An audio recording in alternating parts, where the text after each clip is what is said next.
La parasha de Behar. Nous allons commencer dans la parasha du Yovel, carrément, directement.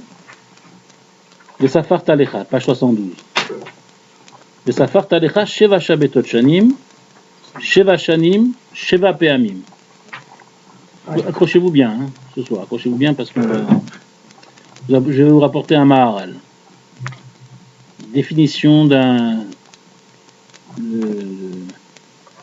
du monde en général du Maharal. Vous allez voir, on va appliquer le sod du Yovel. Le Safar Talecha Sheva Shabetot Shanim, tu compteras pour toi 7 semaines d'années, 7 années, 7 années, pas semaines, 7 années. Sheva Shanim, Sheva Peamim, 7 fois 7 années. Vayu Lecha Yeme Sheva Shabetot Shanim, Teshav Arbaim Shana, donc 7 fois 7 années, ça fait 49 années. Ve'avarta Shofar Teruah Bachodesh HaShevi'i, et tu feras donc, tu sonneras, tu feras passer la sonnerie du chauffard le 7e mois de l'année du Yovel, c'est-à-dire que le 7e mois c'est Tishri, hein, après la Torah. Le 7e mois c'est Tishri. Be'asor la Chodesh, le 10 du mois, le Yom HaKippurim, ta'aviru shofar bechol artserem, vous sonnerez du chauffard dans toutes vos terres. V'kidashtem et shenat ha'chamishim shana. Vous sanctifierez la 50e année. Le Yovel, c'est la 50e année. C'est après 7 fois 7 années de Shemitot, d'accord, 7 Shemitot. 7 Shemitot, ça veut dire 49 ans, parce qu'une Shemitah, c'est tous les 7 ans. Donc 7 Shemitot, c'est 49 ans, et la 50e année, c'est le Yovel. Ukratem d'error baaretz, vous proclamerez la liberté dans le pays, les Chol Yoshveha à tous ses habitants. C'est la liberté, l'égalité totale. Il n'y a plus de différence. Yovelhi, Shnat HaChamishim Shana, encore une fois, c'est le Yovel, c'est l'année 50, la 50e année. Tiyeh Lachem Lot Izraou, donc il y a tous les dynimes de Shemitah. On n'a pas le droit de semer. Lotik Tserou, on n'a pas le droit de récolter. Lot Sefirea. Lotik Tserou et Nézirea, on ne peut pas vendanger. Ki Yovelhi, car c'est le Yovel. Kodesh Tiyeh Lachem Minasade Tochelu et Tebuata. Et en plus, Bishnat HaYovel Azot, Tashuvu Ish El Achuzato. Chaque homme retourne dans sa famille. C'est fini l'esclavage, le maître et l'esclave. La 50e année, il n'y a plus de maître, il n'y a plus d'esclave. Chacun retourne chez soi, tout le monde, c'est l'égalité parfaite. L'égalité parfaite. D'accord ? On va s'arrêter là, pour l'instant, parce qu'on va essayer de reprendre la suite tout à l'heure, pour comprendre le développement de la paracha. La question centrale que le Maharal essaye de développer, pourquoi le Yovel, c'est la 50e année ? Pourquoi 50e année ? C'est qu'il y a quelque chose avec le chiffre 50 et le Yovel. En réalité, dans le chiffre 50, ça représente le chiffre 5. Et le chiffre 5, ici on est obligé de dire 50 parce qu'il y a 7 Shemitot d'abord. Donc si on va arriver au chiffre 5, c'est 50 années. 50 ans. Et là, cette 50e année, c'est une année d'égalité la plus totale. Pourquoi ? Parce que le chiffre 5, justement, fait allusion à l'égalité totale, complète. En quoi le chiffre 5 fait allusion à l'égalité ? Écoutez bien. Dit le Maharal, le chiffre 5, il y a on a déjà parlé des fois de ça, dans le chiffre 5, il y a ce qu'on appelle le secret du cercle. La symbolique du cercle, dans le chiffre 5. Qu'est-ce que ça veut dire la symbolique du cercle ? Un cercle, c'est quoi ? Un cercle, c'est un point central. Un point central, d'accord ? Et autour de ce point central, je mets 4 points. Un au nord, un au sud, un à l'est et un à l'ouest. D'accord ? Et la chokhma du cercle, c'est que tous les points qui sont autour du centre, ils sont à égale distance de ce centre. D'accord ? Alors il peut y avoir une multitude de points. On change à chaque fois de direction. Mais c'est toujours un, nord, sud, est, ouest, toujours. Oui. Toujours 4 points principaux. Et après, c'est une multitude. Et cette multitude de points, elle se trouve toujours à une égale distance du centre. Donc au rayon. À égale distance, c'est le rayon. D'accord? À égale distance du centre. C'est donc le chiffre 5 représente la symbolique du cercle. D'accord? Le point central plus les 4 points cardinaux. En réalité, ce point central et cette symbolique du cercle, si on réfléchit un petit peu, elle nous apprend quoi? Elle nous dévoile quoi? Un secret extraordinaire. Elle nous apprend, cette symbolique du cercle, que vous avez un point qui soit à l'est, qui est à l'est. Vous avez un point qui est opposé, c'est l'ouest. L'est, ça représente quoi? L'est, ça représente le lever du soleil, ça représente la lumière, la clarté. L'ouest, ça représente plutôt le coucher, l'obscurité. D'accord? Quand je vous donne à choisir, qu'est-ce que vous préférez? La clarté, le rayonnement, le lever du soleil ou la nuit qui tombe? Qu'est-ce que vous préférez? Tout le monde va aller, bien évidemment. La supériorité, c'est la clarté. D'accord? Et l'infériorité, le négatif, le positif, c'est la clarté, le négatif, c'est l'obscurité. D'accord? Donc, ici, le cercle vient nous ramener et nous donne un message très fort en nous disant que je sois dans la clarté ou dans l'obscurité, c'est à l'égale distance du cercle, du centre. C'est à égale distance du centre. Ils sont opposés tous les deux. Ils sont peut-être opposés. Un, tu penses qu'il est négatif, positif et l'autre négatif. Peut-être. Il faut que tu saches que par rapport au point central, ils sont égaux. Il n'y a pas de préférence l'un à l'autre. Vous avez le nord et le sud. Le nord, ça représente quoi, le nord? Le refroidissement, le froid. Le sud, ça représente le chaud. Chaud. Le sud, il fait toujours dans le côté sud de la Terre, c'est chaud. Côté nord, c'est froid. D'accord? Donc, ça représente plutôt le froid. Qu'est-ce que ça représente le chaud? Le chaud, ça représente la vie. Le froid, ça représente la mort. La mort, il est froid. Le vivant, il est chaud. Je sais pas, moi, je vais dire de base, hein, de base. D'accord? On va dire comme ça. Donc, qu'est-ce que vous préférez, vous? Le nord ou le sud? Quand on achète une maison, on achète toujours côté ouvert, si c'est possible, côté sud. Moi, je veux côté nord, moi. Mais non. D'accord? Bon, donc il y a une préférence l'un à l'autre. Il y a aussi, là aussi, un positif et un négatif. Eh bien, la Torah vient nous apprendre, ici, par la forme du chiffre 5, qu'il n'y a pas un négatif et un positif. Les deux sont égaux. Même chose. Par rapport au centre, les deux sont égaux. Ils sont opposés, diamétralement opposés, l'un de l'autre. Mais, par rapport au centre, à tes yeux, il y a une préférence. Il y a un plus grand, il y a un petit, il y a un positif, il y a un négatif. Mais, par rapport au centre, par rapport à la pnimiout, par rapport à la racine fondamentale de l'existence, il faut que tu saches que du monde ici, du monde, c'est dans l'espace. On parle de l'espace, d'accord? Il faut que tu saches qu'ils sont à égale distance. Rabotai, quand on nous dévoile ce secret, Maharal nous dévoile ce secret de la Torah, un secret énorme, c'est une beauté. Il faut savoir que c'est à tous les niveaux. C'est pas seulement au niveau espace, nord, sud, est, ouest. C'est aussi au niveau existence, au niveau de l'homme, de la société. Il y a ce qu'on appelle une société qui est rayonnante. C'est le côté est. D'accord? Il y a la société qui est plutôt dans l'obscurité. Hein, c'est comme ce matin, j'étais à côté d'Emmanuel Bass, et on me disait justement que après la guerre, tout de suite après la guerre, je crois que c'était son discours, c'est la famine dans le monde. La famine totale, les gens crevaient de faim. D'accord? Maintenant, le monde s'est relevé. Donc oui, il y a un moment, même dans l'existence, dans les événements de l'histoire humaine, il y a ce qu'on appelle l'Est et l'Ouest. Il y a le côté rayonnant de l'histoire, il y a le côté obscur de l'histoire. D'accord? Donc il y a aussi un Est et un Ouest dans l'existence. Comme il y a aussi un Nord et un Sud. Hein? La personne qui est riche, la personne qui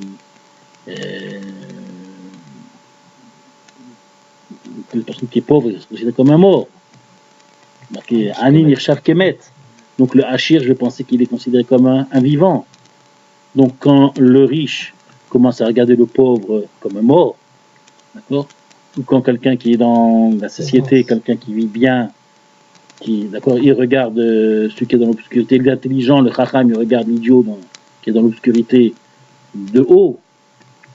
Ils sont diamétralement opposés. La Torah nous apprend qu'à ce niveau-là aussi, il faut savoir qu'ils sont tous les mêmes par rapport au point central, par rapport au centre, par rapport à la pnimiout, par rapport à tout ce qui fait vivre, par rapport donc au maître du monde, qui est le centre de toute l'existence. Il faut savoir que les deux sont à égale distance. L'un est opposé à l'autre, chacun est diamétralement opposé à l'autre, mais il faut savoir la même chose.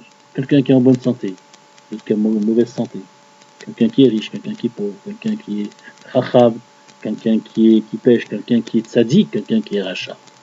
Ils sont diamétralement opposés. Ils font partie des points, des multiples points du cercle. Des milliers de points qu'il y a autour du cercle. On peut trouver des milliers d'oppositions dans ce monde. D'accord? Mais il faut savoir que quand on les regarde par rapport au centre de l'existence, de tout ce qui fait vivre tout ça, d'accord? La méthode de la pnimite, le point central, ils sont tous égaux. Ça, c'est le secret du chiffre 5. C'est Hamishim Shana. Et donc, vous comprenez pourquoi Hamishim Shana, la Torah nous demande, la Kadosh Baruch Hu nous demande que Ukratem Dero Ba'aretz. Je veux la liberté complète et l'égalité complète dans tout le pays. Je veux plus de maîtres et d'esclaves. Je veux plus de riches et de pauvres, de propriétaires et de pauvres. Je veux plus de ça. Je veux que tout le monde soit égaux. Quand ça tombe, Shnat Achamishim Shana, la 50e année. Vous comprenez le secret, donc le sod de Shnat Hashmita, c'est le Maharal qui nous dévoile ce secret. Et donc, ça vient nous apprendre que que ce soit au niveau de l'espace, que ce soit au niveau de l'existence, que ce soit même au niveau du temps, au niveau du temps, dans le temps, parce que je vous ai expliqué une fois que le Maharal dit que tout ce qui existe dans ce monde, ça existe à trois niveaux. Ashan, vous vous rappelez le mot Ashan? Vous avez dit, n'oubliez pas ça. Ashan. Aïn, Shin, Nun. Aïn, c'est Olam. Shin, c'est Shana. Yud, et Nun, c'est Nefesh, l'homme. Tout ce qui existe dans le Olam, ça existe dans le Shana, dans le temps. Tout ce qui existe dans le temps, dans le Olam et dans le temps, ça existe dans le Nefesh, dans l'homme. C'est la même chose. D'accord? Comme je vous ai expliqué, il y a des hommes qui sont Krachamim, qui sont Tipshim, qui sont chauds, qui sont froids. C'est le nord, est, ouest. Nord, sud, est, ouest. C'est la même chose. Il y a dans l'espace, il y a dans l'histoire, dans le temps. Comme je vous ai dit, il y a des époques qui sont de richesse, et des époques qui sont plus pauvres, il y a des époques où on fait beaucoup de découvertes, et des époques qui sont moins riches en découvertes, etc. Donc il y a toujours ces quatre points, ces quatre nékoudotes, vous les comprenez, vous les sentez. Elles sont en même temps dans le Olam, comme dans l'histoire, dans le temps, comme dans le Nefesh, dans l'homme. Ça nous accompagne partout. Partout, on se trouve dans un point de ce cercle. Et on a notre opposé. Et maintenant, la Torah nous dit de réfléchir. Shnat HaChamishim Shana, le jour du Yovel, l'année du Yovel. Elle nous demande de réfléchir à ça, et en disant que même si les choses te paraissent opposées, complètement opposées à toi, il faut savoir que vous êtes égaux avec celui qui t'est entièrement opposé. Vous êtes tous les deux égaux face à Dieu. Face au point central qui est représenté par Dieu. Vous comprenez? Ça, c'est l'enseignement Shnat HaChamishim Shana. Ça, c'est l'enseignement du Yovel.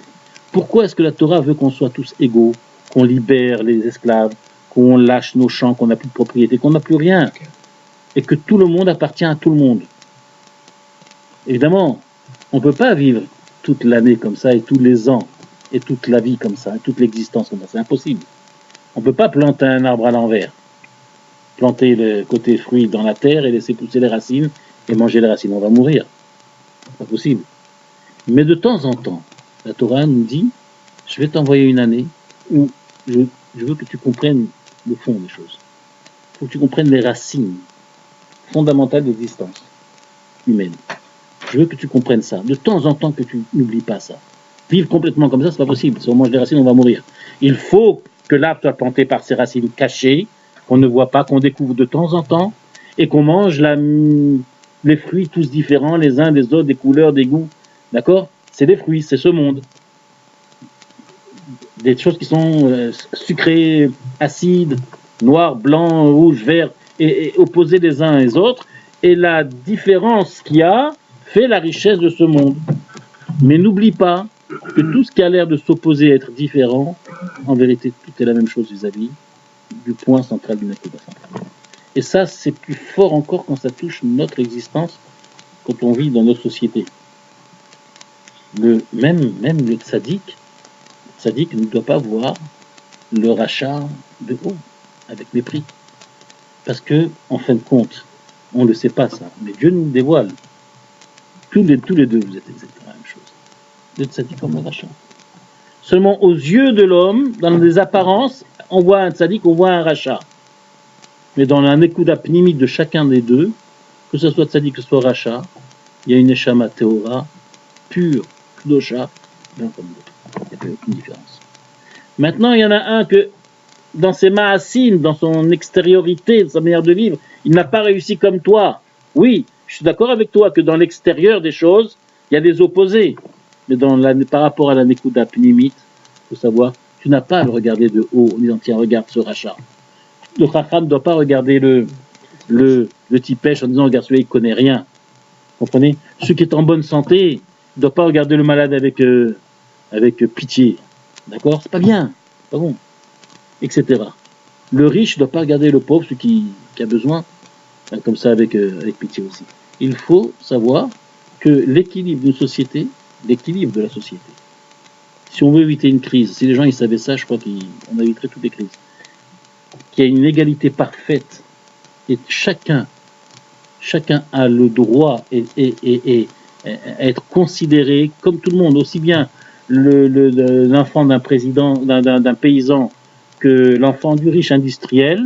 Apparemment, un il a plus de chance que l'autre. D'accord? Ils sont tout à fait diamétralement opposés. Celui-là, il est voué pour la réussite. Celui-là, il est voué pour l'échec. Il faut savoir, c'est apparence, comme ça, c'est de l'apparence.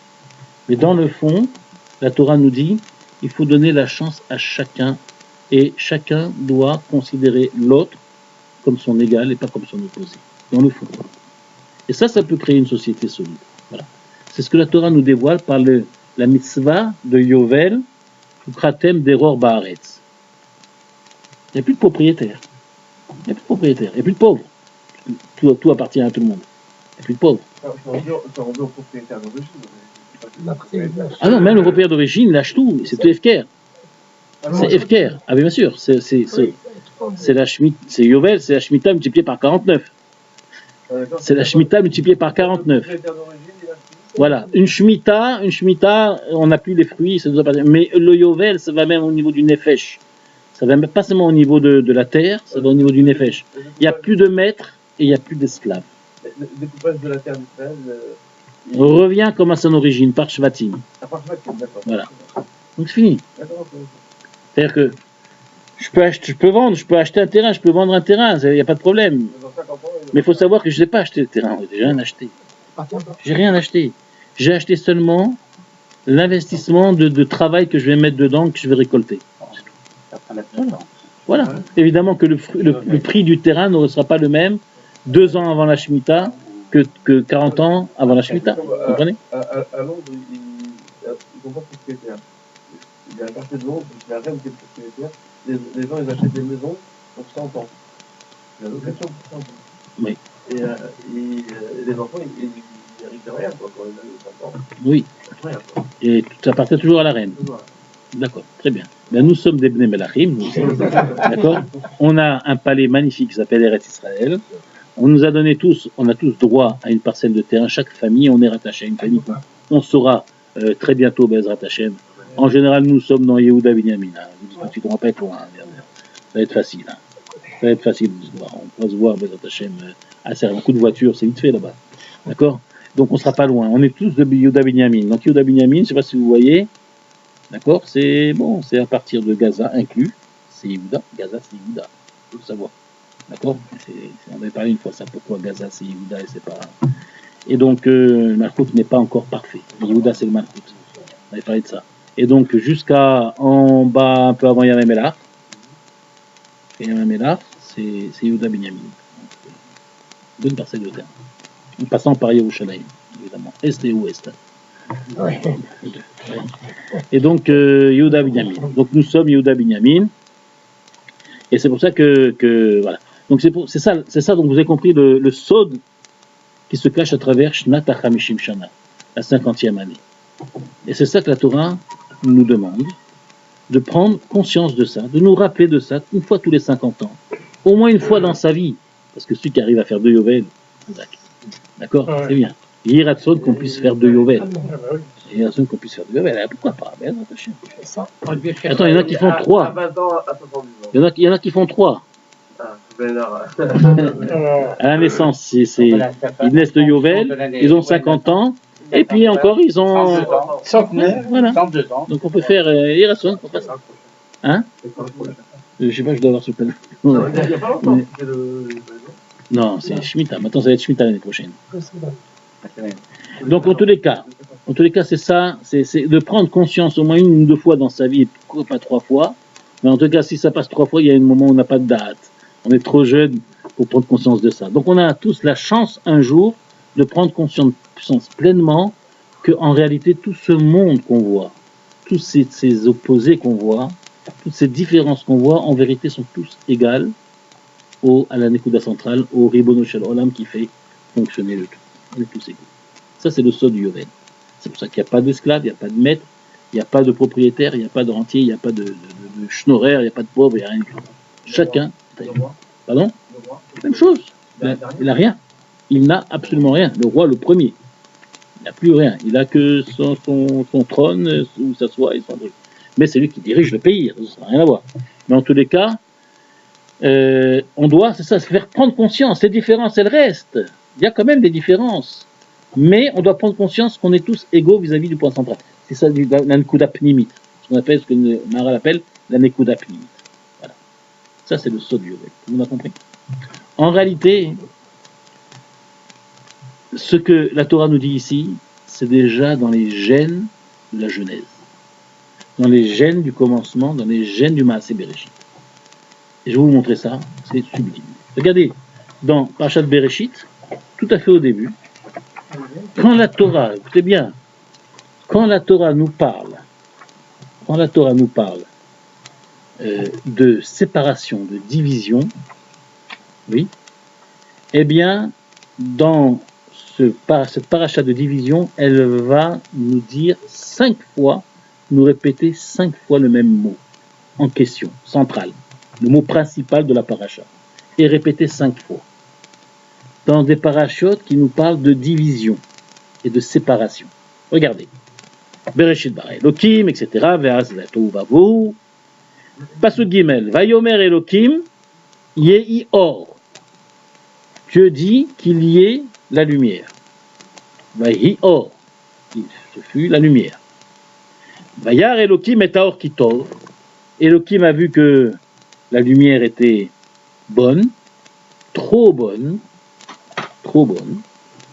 d'accord? Vayavdel Elokim, Dieu a séparé.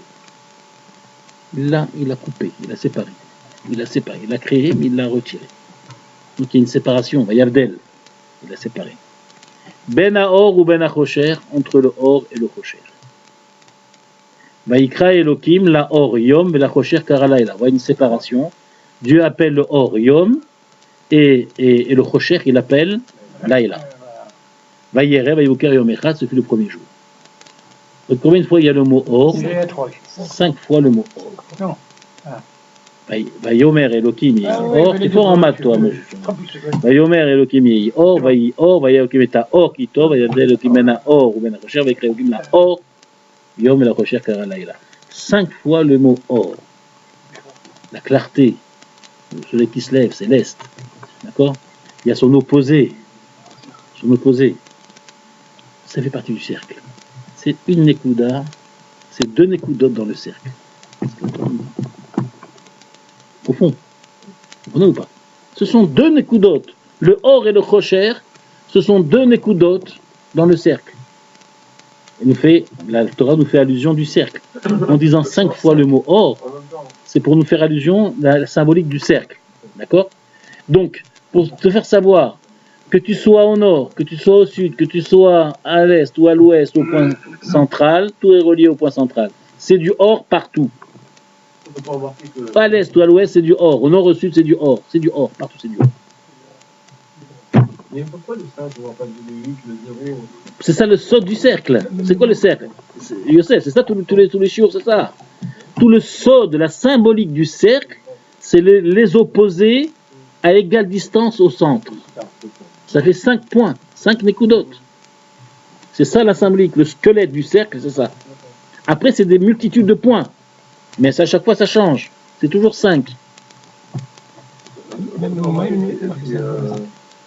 Avant de séparer l'obscurité et la lumière, il dit, c'est là qu'il dit, veillez, Kitov.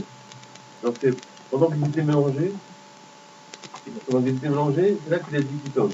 Ils étaient unis, tu veux dire? Ils étaient unis. Oui. Donc c'est-à-dire que, effectivement, pour lui, c'est après. C'était une chose unique, à la limite. Il les a séparés, mais pour lui, c'est la même chose. C'est ça. Et il en a fait un rocher et un. Voilà. Il l'a affaibli, on peut dire, ou l'a divisé. Il les a rendus opposés. Oui. Il les a rendus opposés, mais ça, il reste. La Torah nous dit 5 fois pour nous dire ça reste dans en apparence, c'est opposé. Le or et le rocher. Mais dans le fond, ils sont à égale distance. Ils sont les mêmes. Mais vous avez des gens qui disent que quand on parle de division séparation, c'est pas bon. Oui. Bien sûr, c'est pas bon. Pourquoi? Parce que les gens se trompent. Les gens se trompent. Les gens peuvent se tromper parce qu'il y a deux. Il y a deux maintenant. Il y a une division. Quand il y a un, on ne peut pas se tromper.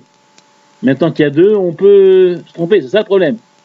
C'est en même temps, ça peut être enrichissant comme ça peut être appauvrissant. On peut se tromper. D'accord? Donc c'est ça la chokhma, c'est de comprendre que ce qui nous paraît opposé, en vérité, face à Dieu, il n'y a pas de différence. Il y a le rocher, il y a le or, mais en vérité, on reste dans la symbolique du cercle. Regardez par ce suivant.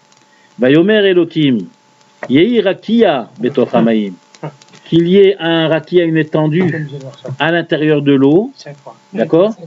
Ramaim, V'yimavdil ben Maïm le Maïm. Et que cette étendue-là, elle sépare, c'est le ciel, sépare entre les eaux supérieures et les eaux inférieures.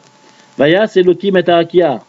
Et donc Dieu a fait le rakia, le ciel, l'étendue, l'espace. Vayavdel ben Amaïm, Asher mitachat la rakia, ou ben Amaïm, Asher me'al la rakia. Et donc il a séparé entre les eaux qui sont en dessous l'étendue et les eaux qui sont au-dessus l'étendue.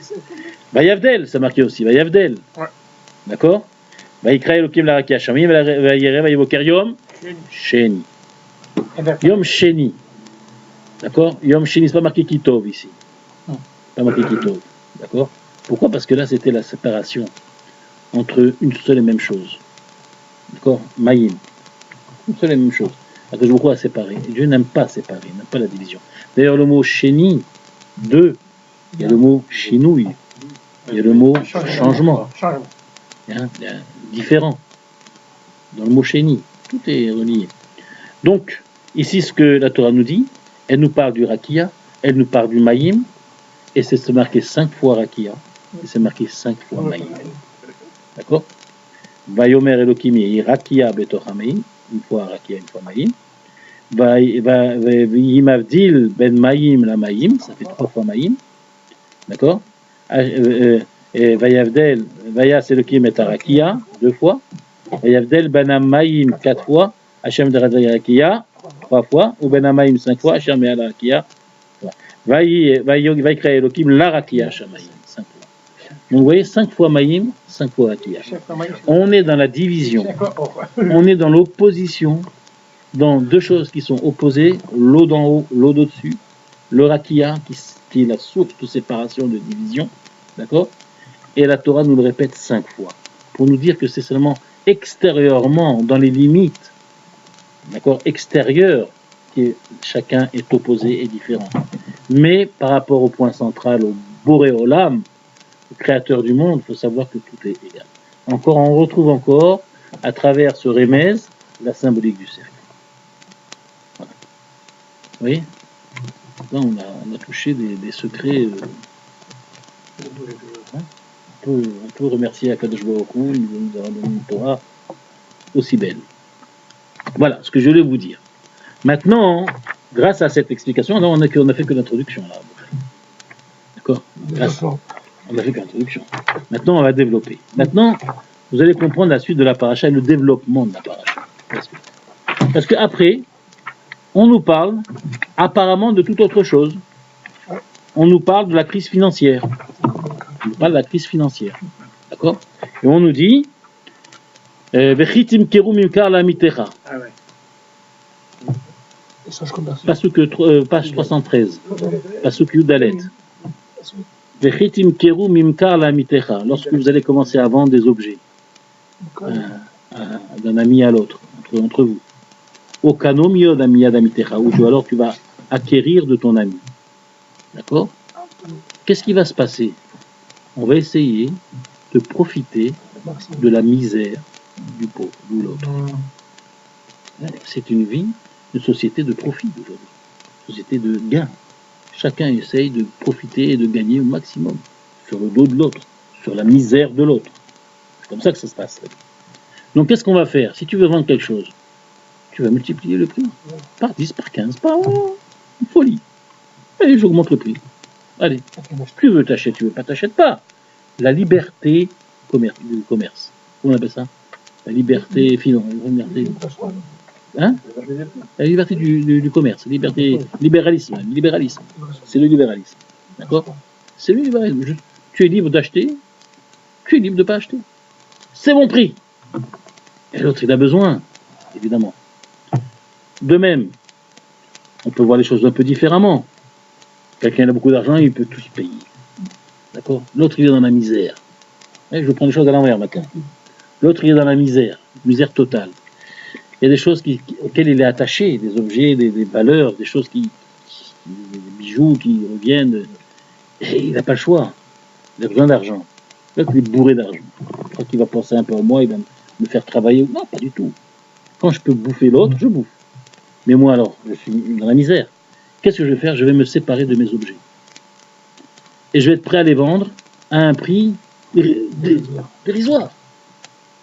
Eh bien, sachez, Rabotai, que dans les deux cas, il y a un issour. La Torah nous dit que dans les deux cas, il y a un issour. Que j'augmente trop le prix, ou que je baisse trop le prix, d'accord? Il faut savoir que ça s'appelle Ona'a. Ona'a, c'est dans le même cas, dans le commerce, c'est d'exiger un prix trop cher, ou d'exiger de baisser le prix trop bas. 6 fois moins son prix, ou 6 fois plus son prix. C'est interdit par la Torah. Un shtout, pardon, un 6e de plus. Oui, bien sûr. Oui, pardon. Un shtout. On a un shtout. C'est 6e de plus. Voilà. D'accord? Voilà. C'est les limites que la Torah a fixées. Maintenant, les gens, alors oui, c'est le libéralisme. La Torah nous dit stop, tu fais pas ce que tu veux. C'est pas libre. Tu ne veux pas profiter de la misère des autres. Toi qui as plein d'argent, baisser le prix parce que l'autre il est obligé de vendre, ou toi qui as plein d'objets, plein de choses à vendre et l'autre a besoin pour vivre, d'accord, je vais lui augmenter le prix. Tu n'as pas le droit, tu n'es pas libre. Regardez, on a un exemple. Et ça je pense que c'est un message à toute l'humanité entière. Je pense.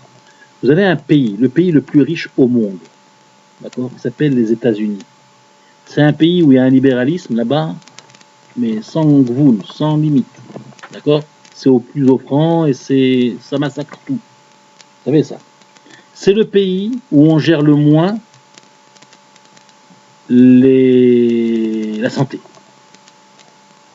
C'est le pays où on gère le moins.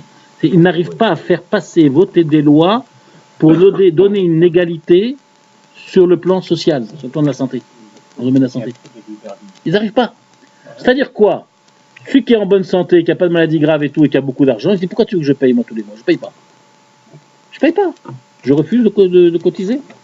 Je paye pas. Mon argent, je la garde. Pourquoi tu veux que je paye pour l'autre qui est en mauvaise santé?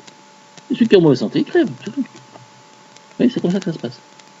En Amérique, maintenant, le jour où il va tomber malade, Barminan, on espère pas du mal à personne, même aux riches, d'accord? Et le jour où il va tomber malade, eh bien, il aura assez d'argent pour... mais moi, je ne veux pas payer pour le pauvre. Voilà. Comment se fait-il que le pays où c'est le plus... Mais en vérité, c'est lié les choses. C'est un entraîne l'autre. À partir du moment où je suis dans un pays où je pense que tout m'est permis sur le plan commercial, je peux tout faire, profiter de n'importe quelle manière, sans limite. À partir du moment que je suis dans ce système-là, eh bien, on comprend pourquoi est-ce que dans le système social, on n'arrive pas à être comme des petits pays pauvres, aussi bien organisés que des petits pays pauvres. Vous voyez? Moi, je pense que ça, qu'on parle qu'à chaque fois, les présidents, ils essayent de faire voter des lois pour qu'il y ait une égalité, plus grande égalité dans le domaine de la santé en Amérique, et à chaque fois, ils ratent, ça prouve, c'est lié. Parce que quand on est dans un pays où on ne connaît que le profit sur la misère des autres, on ne peut pas être un pays qui sait s'organiser dans la santé pour tout le monde. On ne peut pas. On méprise trop le faible. On méprise trop le misérable et le malade. On le méprise trop. C'est comme ça le système en Amérique. Et je pense que c'est du émettre. Il y a du émettre là-dedans. Et c'est Mais bien sûr. C'est que les pays émergents, parce que jusqu'à cette année, l'Amérique est passée au 3e rang. Les pays émergents comme la Chine et l'Inde sont passés devant maintenant à équiter les pays de plus pauvres. Qui ont eux des systèmes sociaux beaucoup plus égal, beaucoup plus juste. En Amérique, on n'arrive pas à faire un système d'aider les malades pour la santé, un système juste. On n'arrive pas. Pourtant, c'est le pays le plus riche au monde, en Bretagne. C'est significatif. Je pense que le message, il est là. Il est là. Et c'est ce que la Torah nous dit. La Torah nous dit d'abord, premièrement, Altonu, Ishet arrive. Pas Dona, attention, c'est pas le libéralisme à outrance. La Torah refuse ça. Oui, bien sûr. Mais c'est limité. Voilà. Le fait que l'homme, il sait que c'est limité, il fait pas ce qu'il veut. Mais c'est limité. Tu peux faire, tu as une marge d'intérêt, évidemment, de profit, de bénéfice, bien sûr, mais il faut savoir que tu ne fais pas ce que tu veux. Que tu sois vendeur, que tu sois acheteur. C'est ce que Torah nous dit. Ça se passe entre juifs. Oui. Bien sûr, nous sommes le laboratoire de l'humanité. L'âme Israël, Daniel, j'ai dit plusieurs fois. Pour éventuellement quoi, avec les autres côtés. Oui, mais ça se fait pas. Oui, mais effectivement. Ça se fait pas. À partir du moment que, comme dit Rabbi Yashiv, Zatzal, il disait qu'il y a beaucoup de choses qu'on pourrait tricher vis-à-vis de l'État, etc. et tout. Pas vraiment du Gezel. Mais avec les goyim.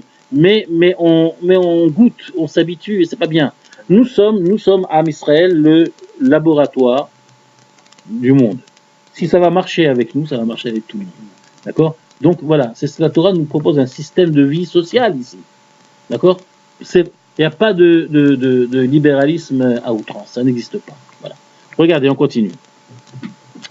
Donc, Kitim Kerumim Kar la Mitecha. D'accord?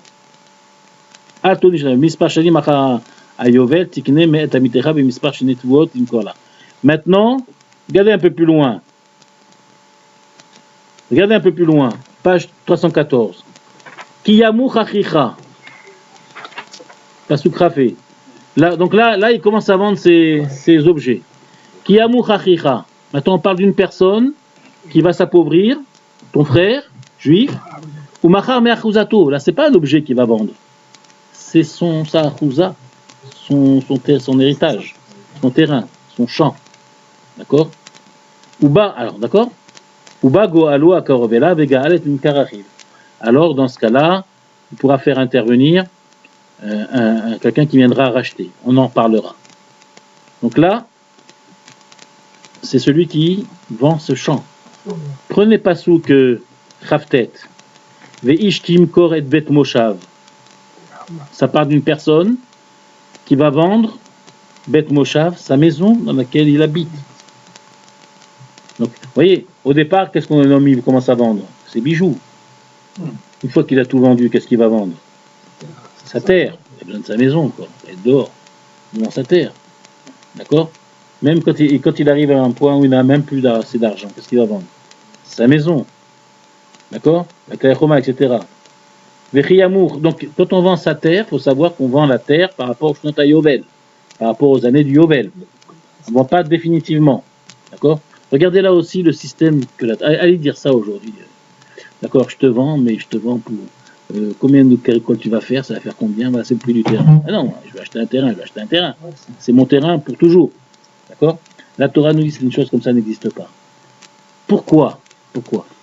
Pour nous apprendre que le riche ne peut pas surfer sur la misère de l'autre, ne peut pas profiter de la misère de l'autre. C'est pas possible.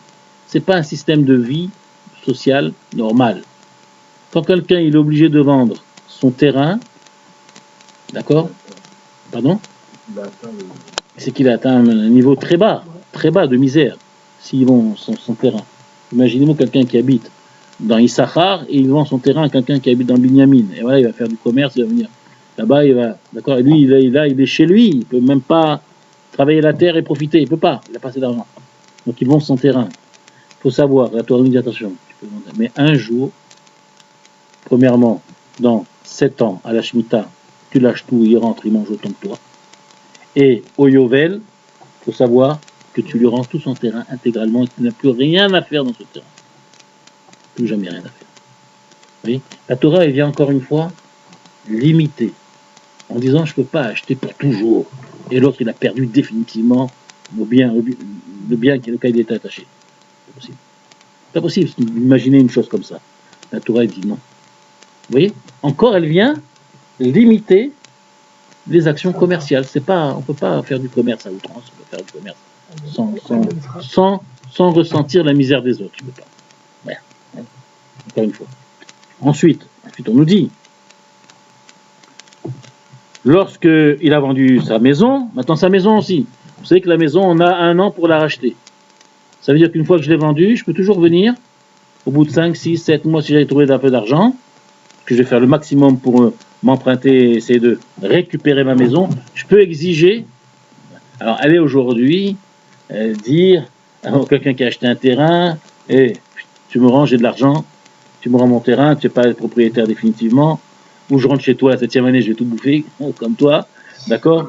Ou alors, je te vends ma maison, je viens dans l'année, je récupère ma maison, tiens ton argent, voilà, écoutez, j'ai trouvé de l'argent, je vous rends votre argent, donnez-moi ma maison. Je sais pas. À la Torah, oui. C'est la société qu'elle propose. C'est ça. Pourquoi? Parce que chaque vente, c'est, quand on vend sa maison, quand on vend son terrain, quand on vend ses bijoux, c'est que c'est par misère. La Torah nous limite. Bon, lui, il a besoin d'argent, donc il a besoin de vendre. Donc on va autoriser la vente. Mais il faut que tu saches que tu achètes la misère à quelqu'un qui est dans la misère. Donc c'est pas ça. C'est pas ce que tu veux. Vous voyez? Ça, c'est la manière de la Torah de voir les choses. Hein? Eh oui, ça ne peut pas se passer comme ça. Mais c'est comme ça que ça doit se passer.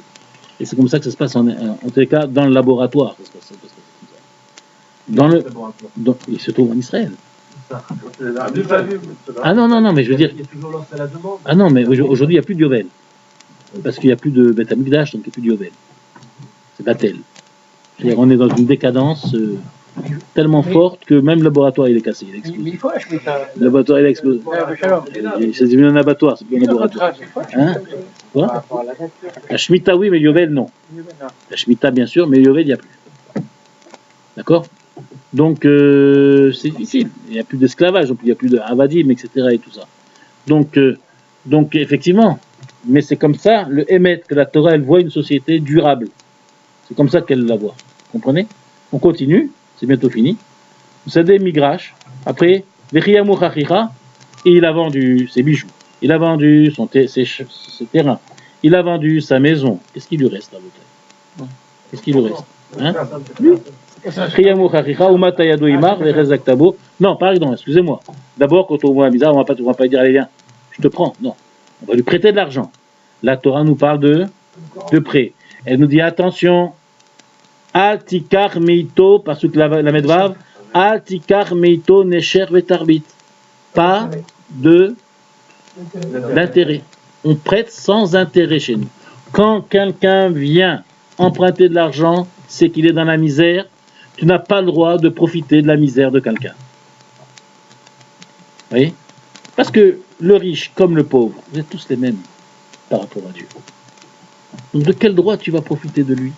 Aucun droit. Il est sourd.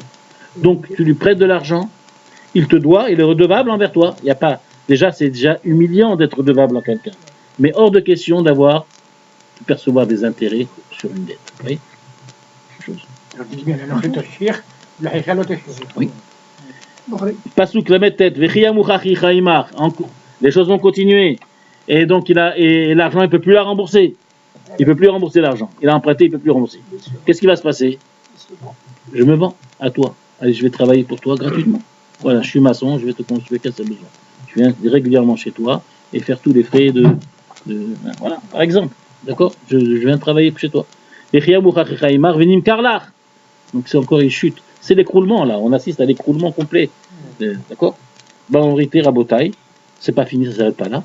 Parce que après on nous parle d'une personne qui nous dit que quand une fois qu'il a été vendu et que même les Juifs ils en veulent plus, d'accord, il va se vendre à un goy. Après la Torah nous parle, même quand les goyim n'en veulent plus, il va se vendre à qui? À la Avoda Zara elle-même. Les Eker Mishpachat Ger, les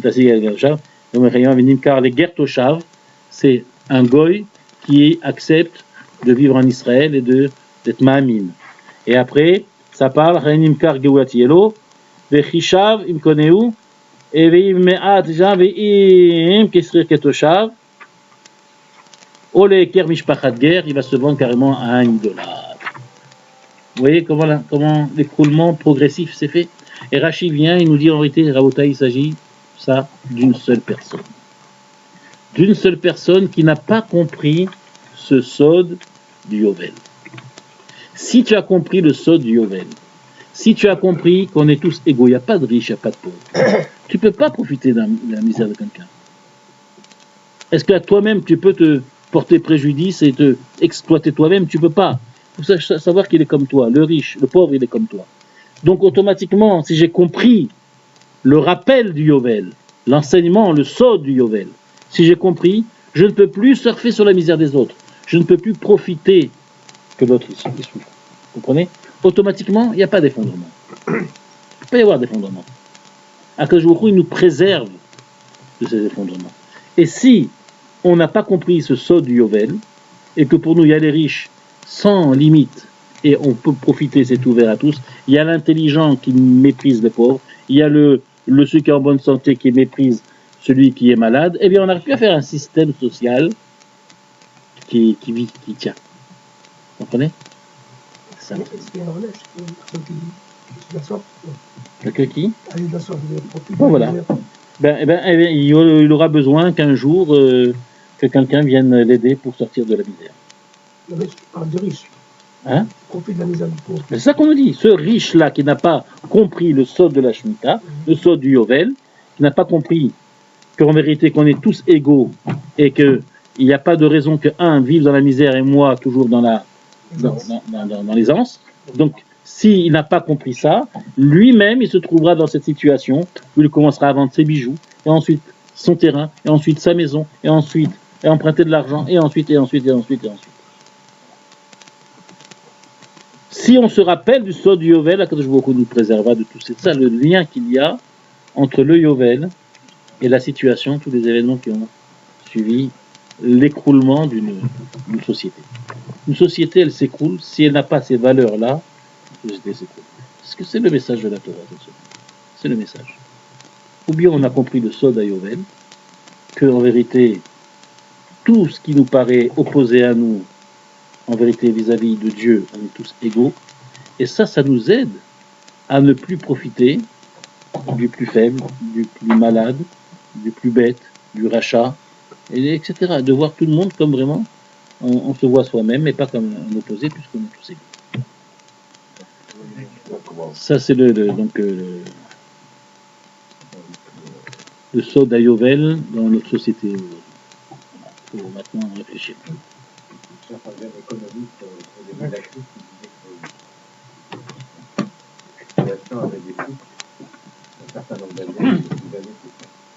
C'est vrai. Tous les 5 ans. On pense que sur le fidouche, comme on a dit aujourd'hui. C'est ça, c'est lié, Rabotai, c'est lié. Si on veut. Les 50, c'est bon. Il faut savoir ce qui se passe tous les 50 ans aussi. Alors, Les 50 ans, c'est les des grandes grandes crises. crises. Des grandes crises. Mais en tous les cas, c'est le fond de choses. Baruch Adonai Leolam. Amen. Amen. Amen.